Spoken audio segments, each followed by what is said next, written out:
here with double duty Tommy Stitt, producer and prognosticator. We're getting set up. We're at Sunset Tavern. We're going to be telling you a lot more about what's going on today down here for the games. Of course, the prognosticator has a ton of sure bets for everybody. Broken leg locks, lead pipe locks for everybody watching. Updates on tomorrow. Live on Facebook, live on Twitter, live on YouTube Live. Welcome everybody. Let's just for a minute. Let's for a minute. It's amazing. We're not in the studio. He doesn't have a minute. You got to give me at least 30. So check it out. We are at an institution in South Miami, and the fact that Miami Community News is located on 6796 Southwest 62nd Ave, the heart of South Miami. Right. We are here in that same spot. Yep. Right in the hood. And so this is one of my favorite watering holes, one of my favorite places to eat. So let's talk about this place for a second. Talk about the specials today, because this place is gonna get packed. Great place to watch the games today. In the next 45 minutes, this place is gonna fill up, and it's gonna be packed with football fans inside and outside. So let's just talk about the food specials, then I'll talk about the drink specials, then I'll talk about the happy hours. I'll talk about the Laces IPA right here. Check it out. From Wynwood, which is a really good one. 6.9% ABV. All right, so according to Noelle, who's the manager here, she would basically smash my skull in if I didn't read this. Today's special. I love it. And they got You can't be Steak Benedict. Come on, man. Steak Benedict, omelet del mar, which I had for breakfast. Amazing. Crab, shrimp, goat cheese. Wow. That was a 9-egg omelet. Yeah, there were at least 9 eggs in that, and then steak and eggs. And then they got a bunch of other crazy stuff. But here's the core of this place. The Mary menu. Well-meaning Mary, classic Bloody Mary, made with your special, our special recipe in well vodka, $5.95. Hail Mary with Kettle One, same deal. And then there's something about Mary with Kettle One with shrimp. What? That's only $7.95. And then the Vicious Mary, Absolute Kapar, and their special Bloody Mary mix, same price. How can you beat it? And then they got some really good mimosas. I had the Man Mosa. Explain the Man Mosa. The Man Mosa is for real men that actually have more than peach fuzz. To be honest, like it's the real deal. It's a regular mimosa, and then they add orange vodka and some other crazies with water. It's so good right now. That's good. That's good. It's a good way to wake up. Wake and bake. For yeah. I gotta say, Tommy, for a manly drink though, it was very pretty. Yeah, it was pretty. They should serve it in a mug. Yeah, they should serve it. I don't know why they did it like a copper cup. I don't have any idea why they did it. So football weekend. We got 3 games today. Less than an hour from now, the Colts and Bills start. That's the seventh seed Indianapolis Colts, led by my old quarterback from San Diego, Phillip Rivers. Yep. And then Buffalo. Think about minus 6.5, 51 over. Think about Phillip Rivers waking up this morning. Freezing. The urgency. Nuts off. But exactly, and the urgency. And it's funny. One thing we didn't talk about yesterday was they had Brett Favre on NPR talking about playing in the cold. Yeah. And it was so interesting how he put it, where he said, if you take playing Green Bay on a neutral field, he says, I don't care what people say, that cold affects you. Yeah, and he's like, even if you're used to it, it affects you. Right. And he said, he was basically like, he goes, I'm not a bettor, I'm not an odds maker, but he's like, it's a 3 to 7 point advantage if the weather's right, if the weather's kicking in that cold. Normal home field advantage is 3 points from the jump. Yeah. Now you had 20 degrees. Bitter cold. Yeah. Because he said, and it's thought more of a spread than point spread than that. Because he was saying that. Remember, Paul's not on the mic. Yeah, Paul's on the mic, so we'll get you on there. It's the difference between having a feeling in your hands. We have Paul Wukosh direct from Chicago. Oh, yeah, we're going to bring him in. We're going to bring him in and talk on the Chicago game. But let's finish this Colts Buffalo thing. Look, one thing that I brought up in the show yesterday was a weird fact that I discovered doing my research for the games. 30 degrees today in Orchard Park. Rivers has not won a game when it's below 35. See, this is where we come for the prognosticator. 12 of the That's how you get locks. That's how you get locks. That's it, man. Colts are inconsistent. They haven't really won against a really good competitive team. The only reason they're in this playoff game is because Miami got whacked. So, I mean, we gave them the ticket to Buffalo. To get their butts beat. To get smashed. To get smashed in Buffalo. Yeah. So my pick is Bills -2.5. Final score 35-4. So I'm going with the over 51. And this is I'd love to see that atmosphere in Orchard Park. I think it's the first game that they're allowed fans in. That's right, but they haven't tested the game. Yeah, which is interesting. They're testing. They're testing at the gate as you walk in. They put them in like a little. I know exactly what they do with you. You're going to be quarantined over here until we get the results of that. You're deported to Canada. So here's a little 6-wing platter. Eat that while we're waiting on the results. Buffalo. No, but we know the Buffalo fans. They're like whether they're slamming each other through the burning tables off the top of the van, right? While they're waiting for the results. Exactly. What I forgot to talk about was this other deal that they have, and it just came out yesterday because I was here last night after the Romberg Court Show. Because that is such a mind-blowing event. It just takes a lot of energy. Takes my brain energy. Emotionally, spiritually, physically, the food, the beer. There's rum involved. It's so tough.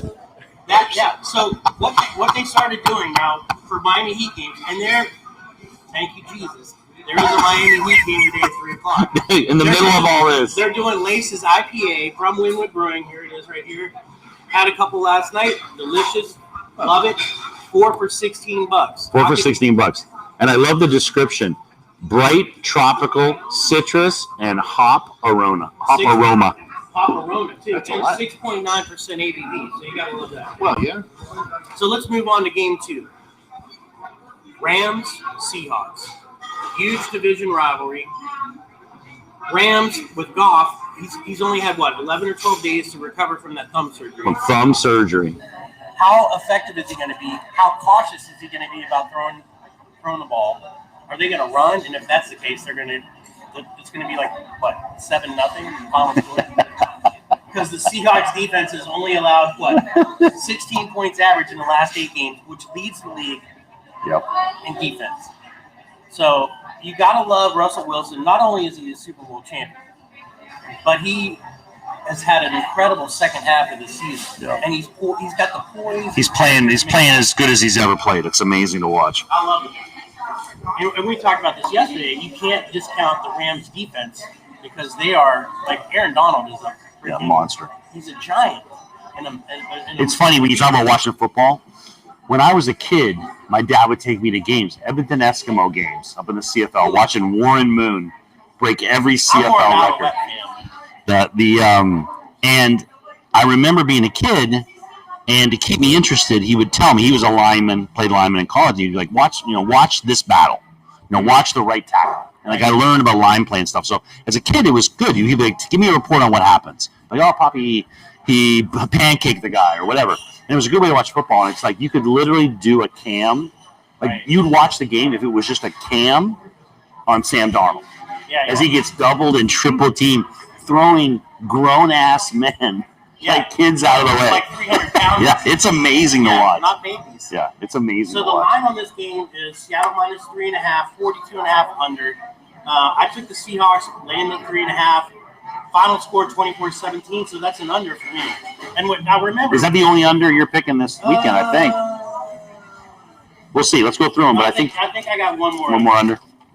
No, they're all the other ones are over. So. Yeah, exactly. But listen, what happened yesterday in the studio was what I had to challenge the guy that sits atop the Pinnacle. I heard. I think that's even the name of his company. It is the Pinnacle Sports Management. Garbage. I don't want to hear it. Look, I think actually Lee Sterling is a fake name that he changed his name to, like Remington Steele. Like who does that? My name is Lee Sterling. Like who does that? Anyway, this guy, amazing prognosticator. Right, amazing track record. In fact, but you're coming after him. He's won a bunch of titles, Vegas titles and a bunch of other stuff. If you go to his website, it's really prolific, the things that he's done. But listen, it's time for the young buck to come up and challenge the old man and knock that bull off that mountain. To be the man, you got to beat the man. So has he responded to the challenge? Said that? You know who said Ric that? Flair. Woo! I love that guy. Wait, Dusty Rhodes. Ric Flair. Dusty Rhodes is another one that I love. You got to take Me, Daddy. But has he responded to the challenge? Listen, man, he's probably running scared right now because look, they're for this wild super. They're calling it super wild card weekend. And then we did that in our ads that we ran for people to come and watch this. That means 6 lines, 6 spreads, and then 6 totals. So total 12. Yeah, 12 bets. Individual bets. I laid out mine, and I'm laying them out again today. The gauntlet has been laid. Come on through, my man. We'll see what happens. I'm going to tag him in this Instagram post and see if I wake him up. Wake him up. So game 3, Tampa Bay, our boy TB, number 12 in Tampa, number 5 seed only because they could never beat the Saints in either of those 2 games they played this season. Right. They're a 5 seed against a 4 seed. Worst record in the playoffs, Washington Redskins. I'm going to still keep saying it because to me, they're the Redskins. I love that. The Washington football team. Tampa Bay -8, 45 over. Look, the last 30 days of Tom Brady and that Bucs offense, they seem to be gelling. Yep. They seem to be coming together. Yep. Averaging 37 points a game over the last 4 games. What we didn't, and I didn't check the status of Mike Evans, before we went on. Oh, yeah, that's right. Because I was drinking a mimosa and not paying attention to my job. But it's ridiculous. So I don't know if he's playing, but if he plays and you got Antonio Brown and they got some other guys that run in slots that are super fast, that guy's going to air the ball out. You know, it's interesting to think about because I brought up Phillip Rivers in this unique position he's in. If you think about Tom Brady, you know, football is different than basketball, right? You can't carry the whole team, but the quarterback's important. And the mental state of Tom Brady today, Right. and how bad he wants to win this game, and drag this team deep into the playoffs. And stick a finger in Bill Belichick's eye. I mean, this is like a legacy. It's weird to think of it, the career he's had. This is a legacy game. I mean, I think he'll be back next year, but it's a legacy game. This is a legacy he's definitely gonna be back. postseason. That guy's going. He's like Benjamin Button. He's going back in him. I mean, wouldn't you if you were like hanging out with Giselle all day? Dude, like, watching like a dolphin. watching him with that deep ball that he's got going, it's like all of a sudden, I mean, he's playing at top level right now. Absolutely. So. And then we got to talk about the other side because there is a real passionate story about Alex Smith. Because that guy at one point might not have even lived. Then they're going to chop your leg off. You're going to cut your leg off. Then you're save your life. life. You're going to save your leg, but you're never going to walk. Never going to walk again. Part 3, you're never going to ever play football again. Now the guy's in the play. And he trots out in the field. And it was interesting. I was watching that, and he's like, you know, again, talking about grown-ass men, grown-ass NFL players crying as he took the field. Right? Dude, watching that story. And I mean, I was never a big Alex Smith fan when he played for Yeah. But look, that's a heart-tugging story, man. And you want to cheer for the guy. But I think today he's got a calf injury, and they're going to have to run 2 quarterbacks. And I just think their offense is going to be ineffective against Tampa. Yeah. Your feeling about that? Yeah, I agree. I think they Tampa's got the worst record of any playoff team. Yeah. Yep. And they don't see. I don't see any momentum. It's not like they've been building on a bunch of super successful games. And so I think they basically stumbled in. Like the in. NASCAR when it crosses the finish line, the wheels pop off. What was that? Yeah, Ricky Bobby. He jumped out of the car was on fire. And ran it's like the Dolphins. You know, it's like I'm a Dolphins fan. It was really. I wish they were playing today, but there definitely was that feeling of inevitability. It's like, oh great.